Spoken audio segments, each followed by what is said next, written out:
3 April 2025 کو وزیر اعظم شہباز شریف نے اعلان کیا کہ گھریلو صارفین کے لیے بجلی کے نرخوں میں 7.41 روپے فی کلو واٹ آور اور صنعتی صارفین کے لیے 7.59 روپے فی کلو واٹ آور کی کمی کی جائے گی۔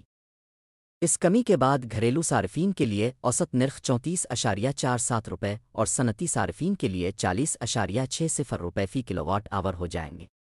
یہ فیصلہ معیشت کی بحالی اور عالمی منڈی میں تیل کی قیمتوں میں کمی کے باعث ممکن ہوا ہے۔ مارچ 2025 میں پیٹرول کی قیمتوں میں معمولی کمی ہوئی۔ 1 مارچ 2025 سے پیٹرول کی قیمت میں 50 روپے کی کمی کی گئی، جس کے بعد نئی قیمت 255.63 روپے فی لیٹر مقرر ہوئی۔ اسی طرح ہائی سپیڈ ڈیزل کی قیمت میں 5.31 روپے کی کمی ہوئی، جس کے بعد نئی قیمت 258.64 روپے فی لیٹر مقرر ہوئی۔ یہ اقدامات حکومت کی جانب سے عوام کو ریلیف فراہم کرنے اور معیشت کو مستحکم کرنے کی کوششوں کا حصہ ہیں۔